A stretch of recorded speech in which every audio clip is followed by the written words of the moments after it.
Friends, இன்றைக்கி நம்ம என்ன பார்க்க போகிறோம்னா எஃப்எம்மில் ரேஷியோவில் மே 2024 கேட்ட இந்த கொஷினை தான் நம்ம பார்க்க போகிறோம். நான் ஒரு கொஷினாக நான் முடிக்க அப்லோட் பண்ணிடுறேன். ஓகேங்களா? இப்போ இந்த கொஷின் பார்ப்போம். இந்த கொஷினில் என்ன கேட்டிருக்காங்கன்னா, நமக்கு theme limited provides the following information. என்ன இன்ஃபர்மேஷன்? 12.5% டெப்ட் அவங்களுக்கு இருக்குது, 45 lakhs, and debt to equity ratio 1.5:1. So இதை வச்சு நம்ம ஈக்விட்டி கண்டுபிடிச்சிடலாம். And return on shareholder fund 54%. Operating ratio 85%. Operating expenses to cost of goods sold 2:6. Tax rate 25%. Fixed asset 39 lakhs. Current ratio 1.8:1. இப்போ நமக்கு இதில் என்ன கேட்டிருக்காங்க? Interest coverage ratio, gross profit ratio, current assets மட்டும்தான் கேட்டிருக்காங்க. இது பின்னாடி இல்லை, இந்த கொஷின் இங்கேயோட முடியுது.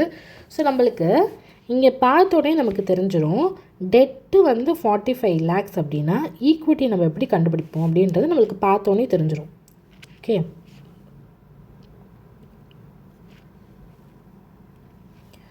ஓகே. இப்போ டெப்ட்டு இங்கே 45 lakhs கொடுத்துருக்காங்க. இப்போது 45 lakhs டெட்டுனா டெட் பை ஈக்விட்டி 1.5/1ன்னு சொல்லி கொடுத்துட்டாங்க. இங்கே டெட்டு 45 lakhs அப்படின்னா ஈக்விட்டி நம்ம எப்படி கண்டுபிடிப்போம்? Equity equal to 45 lakhs divided by 1.5ன்னு போட்டு கண்டுபிடிப்போமா? இப்போ நம்மளுக்கு ஈக்விட்டி எவ்வளோ வரும்? 30 lakhs வரும். ஸோ ஈக்விட்டி நம்ம ஃபஸ்ட்டு கண்டுபிடிச்சிட்டோம். இப்போ ஈக்விட்டி கண்டுபிடிச்சதுக்கப்புறமா நம்மளுக்கு என்ன கொடுத்துருக்காங்க? Return on equity share holder fund 54%ன்னு கொடுத்துருக்காங்க. அப்போ நம்மளுக்கு பேட் வந்துடும். Return on equity share holders ஃபண்ட்ஸ்னால் என்னது? பேட்டு தான். அப்போ பேட் 54%ன்னு சொல்லி கொடுத்துருக்காங்க. அப்போ பேட் நம்ம எப்படி கண்டுபிடிப்போம்? டோட்டல் ஈக்விட்டி இன்ட்டு 54%ன்னு கண்டுபிடிச்சோன்னா நமக்கு 16,20,000 rupees. ஓகேங்களா? இப்போ நம்ம பேட் கண்டுபிடிச்சிட்டோம். ஓகே, இப்போ நமக்கு பேட் தெரியும். பேட் 16,20,000 rupeesன்னு சொல்லிட்டு, இப்போ 16,20,000 பேட்டுனா நம்ம இதை வச்சு இபிஐடிக்கு எப்படி எடுத்துகிட்டு போவோம்? நம்மளுக்கு பேட் பிஏடியாக இருக்குது, இது பிபிடியாக மாற்றணும்னா நம்ம டேக்ஸ் காம்போனண்ட்டை ஆட் பண்ணணும். இப்போ டேக்ஸ் 25%னா இது 75% இல்லையா? அப்போது டேக்ஸ் 25% நம்ம ஆட் பண்ணோன்னா எப்படி ஆட் பண்ணுவோம்? 16,20,000 டிவைடட் பை 75%ன்னு போட்டு ஆட் பண்ணுவோம். அப்போ நமக்கு டோட்டல் பிபிடி எவ்வளோ வரும்? நமக்கு 21,60,000 rupees வரும். அதோட நம்மளுக்கு டெட்டு 12.5% இன்ட்ரெஸ்ட் ஆஃப் 45 lakhsன்னு கொடுத்துருக்காங்க. அப்போ நம்ம டெட்டோட இன்ட்ரெஸ்ட்டை இங்கே ஆட் பண்ணுறேன். டெட்டோட இன்ட்ரெஸ்ட் எவ்வளோ? 45 lakhs into 12.5%. Okay, 45 lakhs into 12.5%னா 5,62,500 rupees. அப்போது இது ரெண்டுத்தையும் நம்ம ஆட் பண்ணோன்னா நம்மளுக்கு என்ன கிடைக்கும்? பிபிஐடி ஆர் இபிஐடின்னு கூட எழுதல, இபிஐடியே எழுதுகிறேன். இபிஐடி ஆட் பண்ணணும், இபிஐடி கிடச்சிரும். அப்போ 27,22,500 நம்மளுக்கு இபிஐடி கிடச்சிருச்சு. ஸோ இங்கே இருந்ததான் நம்ம இந்த சம்மோட டிஃபிகல்ட்டான ஒரு ட்ரிக்கியான பார்ட்டியை பார்க்க போகிறோம். ஓகேங்களா? நமக்கு இங்கே கொடுத்துட்டாங்க இபிஐடி 27,22,500ன்னு சொல்லிட்டு. ஓகே, இது அப்படியே வச்சுப்போம். இங்கே நமக்கு கொஷினில் என்ன கொடுத்துருக்காங்கன்னா, ஆப்ரேட்டிங் ரேஷியோ 85%. அப்போ நம்மளுக்கு எப்போ ஆட்டோமேட்டிக்காக தெரியணும்னா, ஆப்ரேட்டிங் ப்ராஃபிட் ரேஷியோ 15%. அது எப்படின்னா, நம்மளுக்கு எப்படி கிராஸ் ப்ராஃபிட் 25%னா காக்ஸ் 75% நம்ம ஆட்டோமேட்டிக்காக கண்டுபிடிப்போமோ, அதே மாதிரி ஆப்ரேட்டிங் ரேஷியோ 85%னா ஆப்ரேட்டிங் ப்ராஃபிட் ரேஷியோ 15%. இது ரெண்டுமே என்னென்னா கிராஸ் ப்ராஃபிட்டும் காக்ஸும் காம்ப்ளிமெண்ட்ரி இன் நேச்சர். அதே மாதிரி ஆப்ரேட்டிங் ரேஷியோவும் ஆப்ரேட்டிங் ப்ராஃபிட் ரேஷியோவும் காம்ப்ளிமெண்ட்ரி இன் நேச்சர். ஸோ நம்ம ஆப்ரேட்டிங் ப்ராஃபிட் ரேஷியோ 15%ன்றதை வச்சு தான் நம்ம முதல்ல சம் போடுவோம் இந்த இடத்துல. ஓகேங்களா?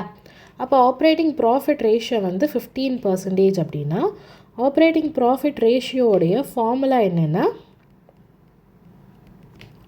EPIT by sales into 100. Okay, அப்போ ஆப்ரேட்டிங் ப்ராஃபிட் ரேஷியோ நமக்கு தெரியும் 15%ன்னு சொல்லிட்டு EBITயும் நம்ம இப்போ கண்டுபிடிச்சோம் 27,22,500ன்னு சொல்லிட்டு டிவைடட் பை சேல்ஸ் நமக்கு தெரியாது.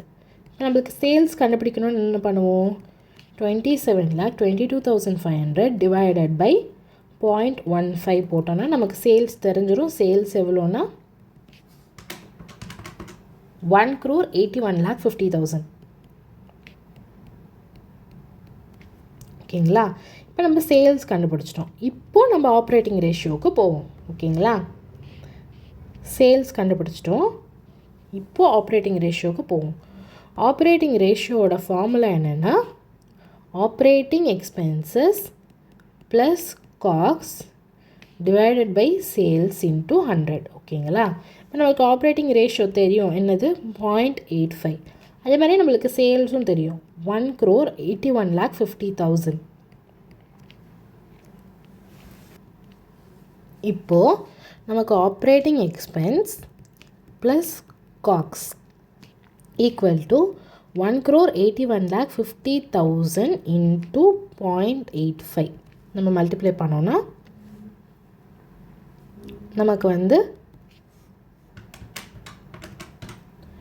டோட்டல் ஆப்ரேட்டிங் எக்ஸ்பென்சஸ் ப்ளஸ் காக்ஸோட வேல்யூ கிடச்சிரும் 1,54,27,500. இதுதான் வந்து ஆப்ரேட்டிங் எக்ஸ்பென்சஸ் காக்ஸ். இது எந்த ரேஷியோவில் பிரிக்கணும் அப்படின்னு சொல்லி கொஷினே நமக்கு கொடுத்துட்டான். 2:6 பிரிக்கணும். அப்போ 2:6 பிரிக்கணும்னா ஓகே 1,54,27,500 இன்ட்டு 2/8. இதுதான் வந்து ஆப்ரேட்டிங் எக்ஸ்பென்சஸோடைய வேல்யூ. அதே மாதிரி காக்ஸுக்கு 1,54,27,500 இன்ட்டு 6/8 தான் காக்ஸோட வேல்யூ. ஓகே ஓகே இப்போ நம்ம இதை கால்குலேட் பண்ணும்போது நமக்கு இங்கே ஆப்ரேட்டிங் எக்ஸ்பென்சஸும் கிடச்சிருச்சு, நமக்கு காக்ஸும் கிடச்சிருச்சு. இப்போ நம்மளுக்கு ஃபஸ்ட்டு இப்போ எல்லாமே நம்மளுக்கு தேவையான எல்லாமே கிடச்சிருச்சு. இப்போது நம்மளுக்கு இன்ட்ரெஸ்ட் கவரேஜ் ரேஷியோ நம்ம போட்டோன்னா இன்ட்ரெஸ்ட் கவரேஜ் ரேஷியோ போடலாம், ஜிபியும் போடலாம், கரண்ட் அசெட்ஸும் போடலாம். இப்போது நான் ப்ராப்பராக எழுதுனதை ப்ரெசென்ட் பண்ணதை வச்சு காட்டுறேன். ஓகே ஓகே இப்போ ஃபஸ்ட்டு ஸ்டெப்பில் இருந்து கொடுத்துருக்காங்க. இவங்க நம்ம ஃபஸ்ட்டு ஆன்சர்ஸ் பார்த்துட்டு திரும்ப இந்த ஸ்டெப்ஸை ஒரு தடவை பார்க்கலாம். ஓகேங்களா? First interest coverage ratio. Interest coverage ரேஷியோனா என்னென்னா நம்மளோட இன்ட்ரெஸ்ட் காஸ்ட் வந்து எத்தனை தடவை அந்த இன்கம்மை வந்து கவர் பண்ண முடியும் அப்படின்றது தான் இன்ட்ரெஸ்ட் கவரேஜ் ரேஷியோ. அப்போ EBIT டிவைடட் பை இன்ட்ரெஸ்ட்டு அதோட ஃபார்முலா. EBIT நம்ம கண்டுபிடிச்சிட்டோம் 27,22,500 டிவைடட் பை இன்ட்ரெஸ்ட்டும் நம்ம கண்டுபிடிச்சோம் 5,62,500. ஸோ இது ரெண்டுத்தையும் டிவைட் பண்ணும்போது நமக்கு 4.84 டைம்ஸ் கிடைக்கிது. ஸோ நம்ம ஃபஸ்ட்டு ஸ்டெப்பை நம்ம கண்டுபிடிச்சிட்டோம்.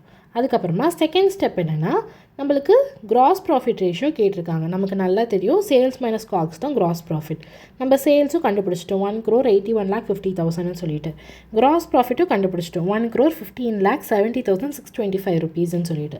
அப்போ பேலன்சிங் ஃபிகர் தான் கிராஸ் ப்ராஃபிட். கிராஸ் ப்ராஃபிட்டுக்கு நம்ம ரேஷியோ கண்டுபிடிச்சோன்னா 36.25%. அப்போ நம்ம ரெண்டாவது ஆன்சரையும் கண்டுபிடிச்சிட்டோம். இப்போ தேர்ட் ஆன்சரில் நம்மளுக்கு என்ன கொடுத்துருக்காங்க கொஷின்லனா நமக்கு வந்து கரண்ட் ரேஷியோ வந்து 1.8:1ன்னு சொல்லி கொடுத்துருக்காங்க. ஸோ அதுக்கு என்ன அர்த்தம்னா current asset divided by current liability equal to 1.8/1 இருக்கும். அப்போ current asset equal to 1.8 into current லைபிலிட்டின்னு அர்த்தம்.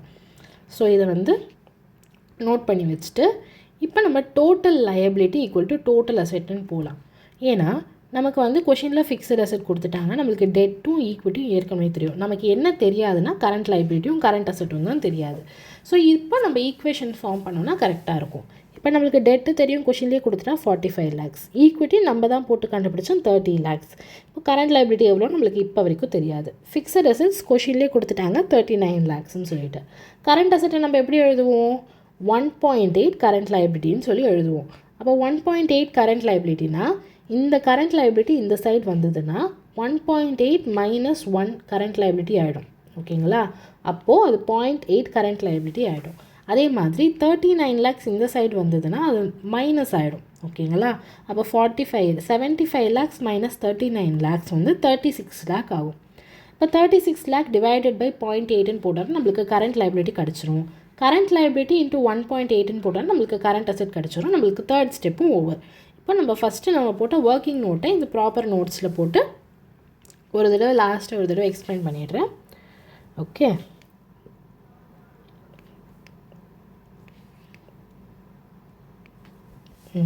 ஃபஸ்ட்டு நம்ம எப்படி கண்டுபிடிச்சோம்? ஃபஸ்ட்டு ஈக்விட்டி கண்டுபிடிச்சோம். ஓகேங்களா, ஈக்விட்டி டெட்டு பை ஈக்விட்டி வந்து டெட்டு 45 lakhsனால் ஈக்விட்டி எவ்வளோன்னு சொல்லி கண்டுபிடிச்சோம். ஃபஸ்ட்டு 30 lakhs வந்துடுச்சா. Return on share holders funds PAT எவ்வளோன்னு சொல்லி கண்டுபிடிச்சோம். 16,20,000. 16,20,000 கண்டுபிடிச்சதுக்கப்புறமா நம்ம வந்து இபிஐடி கண்டுபிடிச்சோம்.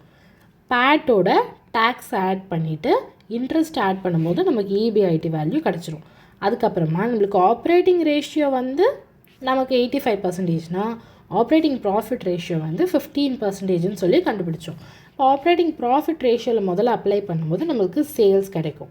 சேல்ஸ் கிடச்சதுக்கப்புறமா திரும்ப நம்ம ஆப்ரேட்டிங் ரேஷியோ கண்டுபிடிச்சோன்னா நமக்கு ஆப்ரேட்டிங் ரேஷியோ கண்டுபிடிக்கும் போது நம்மளுக்கு காக்ஸும் ஆப்ரேட்டிங் எக்ஸ்பென்சஸும் எவ்வளோன்னு சொல்லி நம்ம கண்டுபிடிச்சோம். ஓகேங்களா, இங்கே ப்ராப்பர் ஸ்டெப்பில் எழுதியிருக்கேன். காக்ஸும் ஆப்ரேட்டிங் எக்ஸ்பென்சஸும் எவ்வளோன்னு சொல்லி எழுதியிருக்கேன். தென் நம்ம gross profit ratio, interest coverage ratio, current assets போட்டு கண்டுபிடிச்சிட்டோம். அவ்வளோதான் இந்த சம். இது வந்து May 2024 past exam question. Okay, thank you.